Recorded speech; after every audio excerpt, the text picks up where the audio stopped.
3 साल as a lawyer आपको practice करनी थी, तभी आप किसी स्टेट जुडिशरी के एग्जाम में अपीयर हो सकते थे। ये कंडीशन को आज 21 अगस्त 2026 को माननीय सुप्रीम कोर्ट ने इसमें रिलैक्सेशंस दे दिए हैं। देखिए, इस जजमेंट को आप आसानी से नहीं समझ पाएंगे, मैं गारंटी के साथ कह सकता हूं आपको। बट हाँ, मेरे साथ बने रहेंगे तो आप डेफिनेटली इस जजमेंट को अगले 5 से 10 मिनट के बीच में आप कंप्लीट समझ जाएंगे। एक एक पॉइंट आपका क्लियर होगा। कोई भी प्रैक्टिकल क्वेश्चन भी अगर आपके माइंड में आ रहा होगा वो भी क्लियर होगा। आसान क्यों नहीं है इसको समझना, वो मैं आपको इसलिए कह रहा हूं कि दोस्तों, इस जजमेंट को आपको 2 पार्ट में पढ़ना पड़ेगा। 2 पार्ट में कैसे पढ़ना पड़ेगा? एक पार्ट पढ़ना पड़ेगा आपको 20 मई 2025 से लेकर 1 अप्रैल 2027 और दूसरा इसके बाद में। ये 2 पार्ट में पढ़ेंगे तब जाकर आपको ये जजमेंट समझ आ सकती है। क्यों? क्योंकि दोनों पार्ट के लिए एलिजिबिलिटी क्राइटेरियाज अलग अलग है। तो पहले मैं बात करना चाहूंगा कि 3 साल की जो प्रैक्टिस का कानून था कि 3 साल एज ए लॉयर जब तक आप प्रैक्टिस नहीं कर लेंगे और सर्टिफिकेट नहीं दे देंगे, तब तक आप एलिजिबल ही नहीं होते किसी स्टेट जुडिशरी के एग्जाम में अपीयर होने के लिए। तो क्या अब ये 3 साल का पीरियड खत्म होकर केवल 1 साल हो गया है? नहीं, ऐसा नहीं है। अपने जजमेंट में माननीय सुप्रीम कोर्ट ने यह कहा है कि जो बातें माननीय सुप्रीम कोर्ट ने अपने ही जजमेंट 20 मई 2025 को कही थी, उसमें बहुत ज्यादा छेड़छाड़ करने का उनका मन नहीं है। क्योंकि जो भी आधार, जो भी रीजंस उन्होंने इस जजमेंट में दिए थे 3 साल की प्रैक्टिस को अप्लाई करने के लिए, वो वाजिब हैं, वो जायज है। उनके साथ छेड़छाड़ नहीं की जा सकती। माननीय सुप्रीम कोर्ट का इस 21 अगस्त 2026 के जजमेंट में यह कहना है कि देखिए, जो सिविल जज जूनियर डिवीजन की सीट पर जब बैठे, जब एक मैजिस्ट्रेट की सीट पर कोई बैठे तो उसको एक्सपीरियंस होना चाहिए। तो बिना एक्सपीरियंस के वहां नहीं बैठाना चाहते हैं, तो एक्सपीरियंस तो अभी भी 3 साल का देना चाहते हैं, बट उस 3 साल के एक्सपीरियंस को उन्होंने डिवाइड कर दिया है। पहले तो क्या था कि आपको 3 साल तक एग्जाम में अपीयर होने के लिए ही वेट करना था, बट अब 3 साल तक एग्जाम में अपीयर होने के लिए तो वेट नहीं करना, बट जज साहब की सीट पर बैठने के लिए, मजिस्ट्रेट साहब की सीट पर बैठने के लिए अभी भी 3 साल का ही वेट करना पड़ेगा। तो वो होगा कैसे, पहले मैं ये बताऊंगा, फिर आपको ये बताऊंगा कि आपको इस पीरियड में सैलरी मिलेगी या नहीं मिलेगी, और बताऊंगा कि जो प्रैक्टिकल प्रॉब्लम कुछ स्टूडेंट्स के साथ आ सकती है वो क्या हो सकती है, और क्या माननीय सुप्रीम कोर्ट ने इस जजमेंट में उनको एड्रेस कर दिया है या कहीं अभी मामला थोड़ा वेग रह गया है, वो एक्सप्रेसली हैंडल नहीं हो पाई। इतनी सारी बातें मैं आज करूंगा। और दोस्तों, अगर आप पूरी वीडियो देखेंगे तो डेफिनेटली आपको पता चल पाएगा अपने बारे में कि आप किस पायदान पर बैठे हैं। तो पहले देखिए, 3 साल के पीरियड का क्या किया है माननीय सुप्रीम कोर्ट ने इस जजमेंट में। तो उन्होंने कहा है कि 1 साल की तो प्रैक्टिस चाहिए ही चाहिए बार में, यानी 1 साल तो एज ए लॉयर आपको प्रैक्टिस करनी ही पड़ेगी। इसके बाद आप एलिजिबल हो जाते हैं स्टेट जुडिशरी के एग्जाम में अपीयर होने के लिए। इट मींस आप जो वैकेंसी के लिए फॉर्म एप्लीकेशंस आए हैं, उन एप्लीकेशंस को फिल करने के लिए, अप्लाई करने के लिए आप एलिजिबल हो जाते हैं। इसके बाद अब चलेगा सिलेक्शन प्रोसेस। अब सिलेक्शन प्रोसेस होने के बाद भगवान करे कि आपका सिलेक्शन हो गया। अब सिलेक्शन होने के बाद आपको 2 साल तक अभी भी वो कोर्ट रूम में इंडिपेंडेंट काम नहीं करने दिया जाएगा। तो इस 2 साल को भी 2 पार्ट में डिवाइड कर दिया। अब कहा है कि जैसे ही आपका सिलेक्शन हो गया तो आप स्टेट जुडिशियल एकेडमी में ट्रेनिंग करेंगे और वहां पर आपका स्टेटस एज ए मैजिस्ट्रेट और सिविल जज नहीं होगा। वहां पर आप कहलाएंगे ट्रेनी जुडिशियल ऑफिसर। अब 1 साल का पीरियड तो आपको स्टेट जुडिशियल अकेडमी में निकालना है ट्रेनिंग करने का। अब इसके बाद जब आप वहां पर ट्रेनिंग पास आउट कर लेंगे, उसके बाद 1 साल का पीरियड आपको फील्ड में ट्रेनिंग करनी पड़ेगी।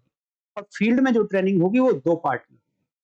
पहला पार्ट होगा कि जो प्रिंसिपल डिस्ट्रिक्ट एंड सेशंस जज ही, आप इनके ऑफिस में, इनके अंडर, इनकी सुपरविजन में आपको क्लर्कशिप करनी पड़ेगी 6 महीने। जो ये अपना बांट सकते हैं, अलग अलग ट्रेनीज को अलग अलग जुडिशियल ऑफिसर को अपॉइंट कर, उनके साथ अटैच कर देंगे कि आपको इनके साथ क्लर्कशिप करनी है। 6 महीने डिस्ट्रिक्ट कोर्ट में जब आप ये क्लर्कशिप कर लेंगे, अभी भी आपका स्टेटस ट्रेनी जुडिशियल ऑफिसर का ही रहेगा। इसके बाद सीधे आप अपने हाई कोर्ट में किसी भी सिटिंग हाई कोर्ट जज साहब के पास अगेन वही क्लर्कशिप करेंगे। 6 महीने वहां पर क्लर्कशिप करने के बाद अब आपका पूरा असेसमेंट होगा पूरे के पूरे साल का, कि आपका इस साल में कंडक्ट कैसा रहा, डिसिप्लिन कैसा रहा, लीगल नॉलेज कैसी थी, कितना आप सीखने में कैपेबल थे, कितना आपने सीखा है, किस तरीके से आप अभी तैयार हुए हैं या नहीं हुए हैं। बहुत सारी लिस्ट है।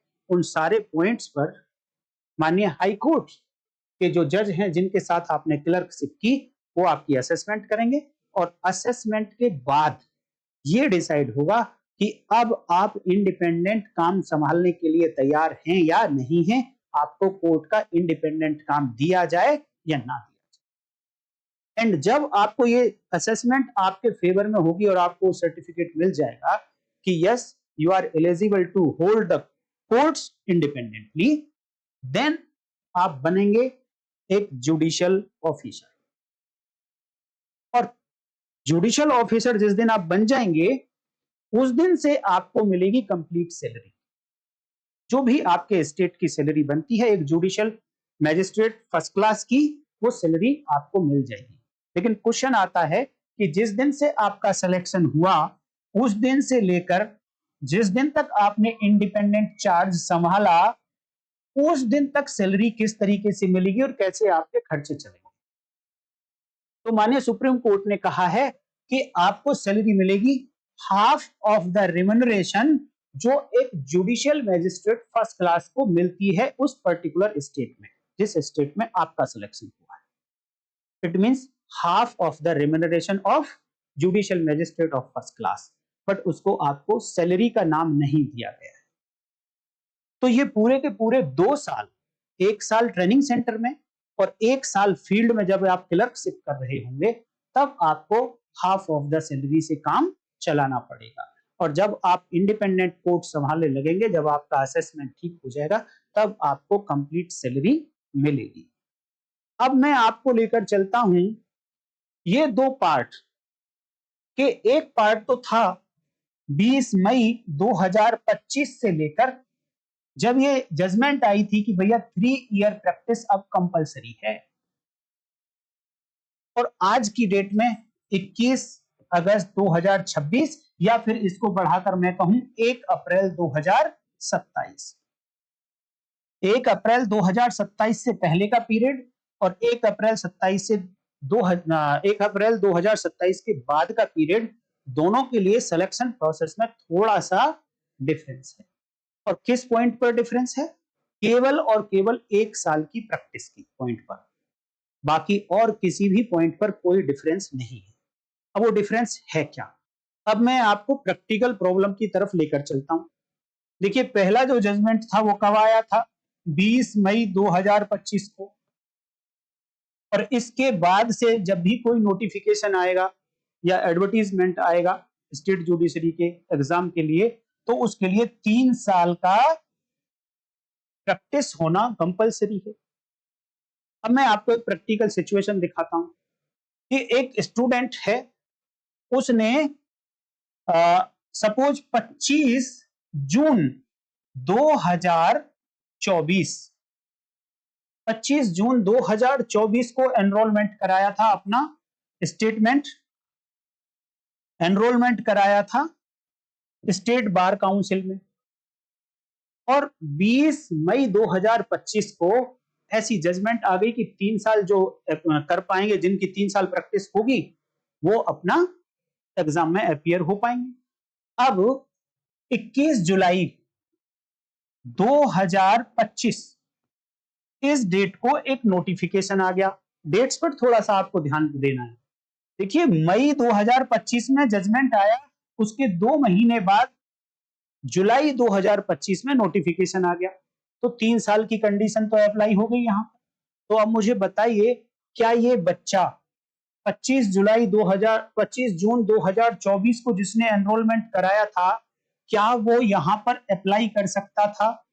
नहीं कर सकता था, क्योंकि अभी तक इसको 3 साल प्रैक्टिस के नहीं हुए थे, इसलिए ये बच्चा यहां पर अप्लाई नहीं कर सका। अब ये बच्चा तो रह गया, सपोज बाकी और 100 कैंडिडेट्स ने अप्लाई कर दिया, और इसका जो लास्ट डेट थी वो मान लेते हैं 20 सितंबर 2025 को ये लास्ट डेट थी इसको सबमिट करने की, और 20 सितंबर 2025 को एप्लीकेशन क्लोज हो गया। इसके बाद सिलेक्शन प्रोसेस शुरू हो गया, एग्जाम शुरू हुआ। हो सकता है कि वो प्रोसेस अभी चल रहा हो, और हो सकता है कि फाइनल सिलेक्शन इन 100 लोगों में से हो गया हो। आज की डेट में 21 अगस्त 2026 को माननीय सुप्रीम कोर्ट की जजमेंट आ गई, और उसमें कह दिया कि अब प्रैक्टिस हमें 1 साल की चाहिए। तो अब पहुंचिए जरा इस कैंडिडेट पर जिसने 25 जून 2024 को एनरोलमेंट कराया था, और इस डेट पर वो इसलिए अप्लाई नहीं कर पाया था क्योंकि अभी 3 साल का पीरियड था उस समय। बट आज की डेट में अगर देखें तो ये अप्लाई कर सकता था अगर 1 साल का ही प्रैक्टिस चाहिए होती तो। लेकिन क्यों नहीं कर पाया? क्योंकि ये जजमेंट 21 अगस्त 2026 को आया है, और इस जजमेंट में माननीय सुप्रीम कोर्ट ने यह कहा है कि अगर कोई नोटिफिकेशन और अगर एडवर्टीजमेंट आज से पहले आया है, बल्कि उन्होंने कहा है कि 1 अप्रैल 2027 से पहले पहले या अगर कोई नोटिफिकेशन आया था तो उस पर यह जजमेंट एप्लीकेबल होगा। ध्यान से सुनना जरा, 1 अप्रैल 2027 अभी फ्यूचर में आएगी। इस 21 अगस्त 2026 वाली जजमेंट में माननीय सुप्रीम कोर्ट ने कहा है कि 1 अप्रैल 2027 से पहले जितने भी नोटिफिकेशन और एडवर्टीजमेंट इशू हुए, कब तक? इस डेट तक, लौटते लौटते कहां तक? 20 मई 2025 तक। तो एक पीरियड फिक्स कर दिया है माननीय सुप्रीम कोर्ट ने कि 20 मई 2025 से और 1 अप्रैल 2027 से जस्ट पहले तक, मान ले तो हम कहें कि 31 मार्च 2027 तक। मैं प्रैक्टिकल के फॉर्म में आपको बताने की कोशिश कर रहा हूं। उन्होंने इस पीरियड में भी अगर कोई नोटिफिकेशन या कोई एडवर्टीजमेंट इशू किया गया था तो उस पर भी ये जजमेंट एप्लीकेबल होगा। इट मींस उन नोटिफिकेशंस के लिए भी एलिजिबिलिटी के लिए कितना साल का प्रैक्टिस चाहिए? 1 साल की प्रैक्टिस चाहिए।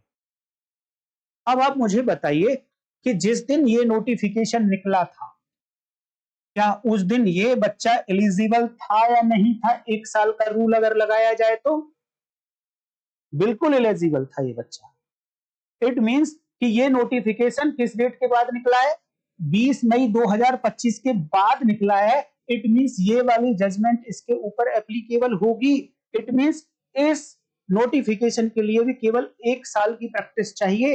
इट मींस ये बच्चा इसमें अप्लाई कर सकता था, बट अब एप्लीकेशन सितंबर 2025 में ही क्लोज हो चुका है, और इस पर सिलेक्शन प्रोसेस भी शुरू हो चुका है। इवन हो सकता है कि किसी स्टेट में तो सिलेक्शन हो भी गया हो। तो अब इस बच्चे के लिए यह ऐसे और मैटर्स में क्या उनके लिए क्या ये एप्लीकेशन दोबारा से निकाल दिए जाएंगे?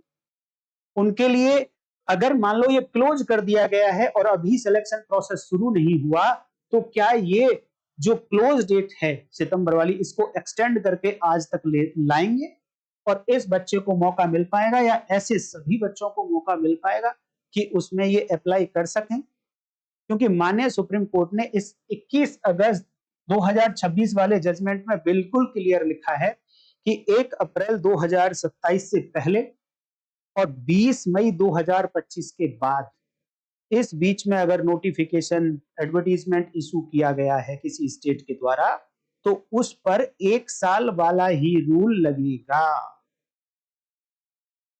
बट एप्लीकेशन तो ऑलरेडी क्लोज हो चुका है। तो अब प्रैक्टिकली ये स्टेट हाई कोर्ट्स किस तरीके से इस सिचुएशन को हैंडल करेंगे? अब नेक्स्ट बात और एक है कि जो 1 साल का रूल बनाया है माननीय सुप्रीम कोर्ट ने प्रैक्टिस का, उसके लिए 2 पार्ट हैं। एक पार्ट तो इस डेट से आगे शुरू होगा, ये डेट एंड इस डेट से आगे, और दूसरा पार्ट है इससे पहले पहले।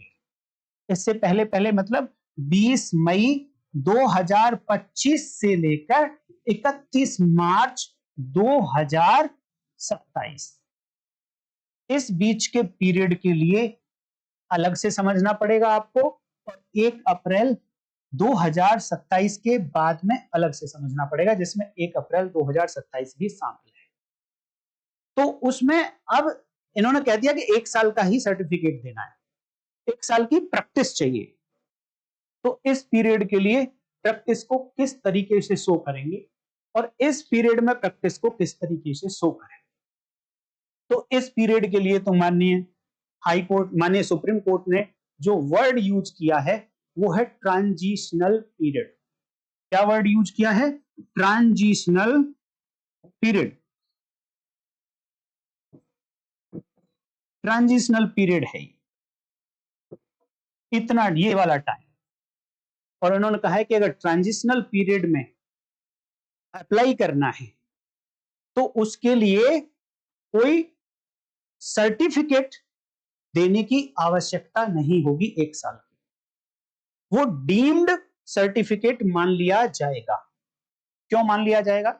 माननीय सुप्रीम कोर्ट ने कहा है कि 20 मई 2025 को ये जजमेंट आई थी, उसके बाद से और अब तक, जब तक ये सुना गया 21 अगस्त 2026, तो 1 साल ऑलरेडी निकल चुका है।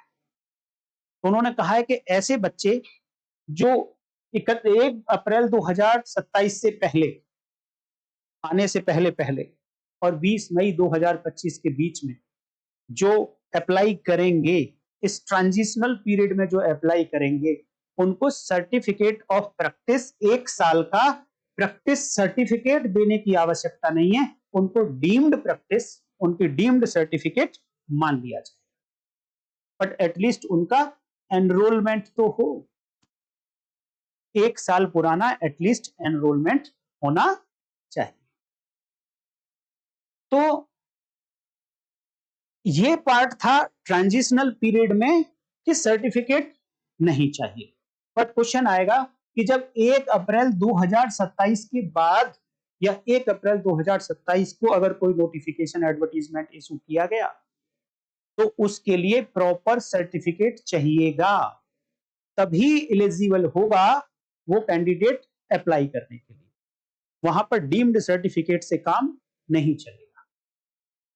तो 1 साल का सर्टिफिकेट, उसके बाद में सिलेक्शन प्रोसेस, सिलेक्शन प्रोसेस तो इसमें भी होना है, और उसके बाद में आपकी training judicial officer, half salary, और उसके बाद में 6 महीने के 2 क्लर्कशिप डिस्ट्रिक्ट कोर्ट में एंड हाई कोर्ट में। देन उसके बाद आपका असेसमेंट, और देन आपको इंडिपेंडेंट वर्क दिया जाएगा किसी कोर्ट को हैंडल करने के लिए। माननीय सुप्रीम कोर्ट ने यह कहा कि हम क्वेश्चन ये देखना चाहते हैं कि जब न्यूली सेलेक्टेड कैंडिडेट जब जज की सीट पे बैठे, तो उसे 3 साल का एक्सपीरियंस तो होना ही चाहिए, इसमें कोई दो राय नहीं है। लेकिन उन्होंने ये कहा क्या 3 साल का experience at the time of application होना चाहिए क्या, या 3 साल का experience at the time of holding court. तो माननीय सुप्रीम कोर्ट ने कहा कि 3 साल का experience at the time of holding court होना चाहिए। तो उन्होंने कहा कि जो 1 साल का ट्रेनिंग पीरियड होगा, स्ट्रक्चर्ड ट्रेनिंग पीरियड होगा स्टेट जुडिशियल एकेडमी में, ये 1 साल की बार प्रैक्टिस के इक्विवेलेंट मान लिया जाएगा। उसके बाद 6-6 महीने की जो 2 क्लर्कशिप होंगी, उसके लिए भी माननीय सुप्रीम कोर्ट ने कहा कि इसको भी 1 साल का प्रैक्टिस के इक्विवेलेंट मान लिया जाएगा।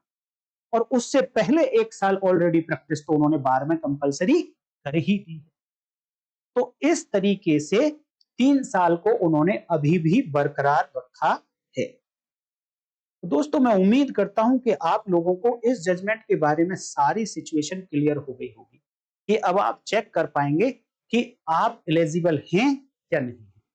बट एक सिचुएशन ये वाली छोड़कर कि ये कैंडिडेट जो पहले अप्लाई कर सकता था, 1 साल उसको हो गया था, बट 3 साल के कारण अप्लाई नहीं कर पाया और सिलेक्शन प्रोसेस शुरू हो गया है।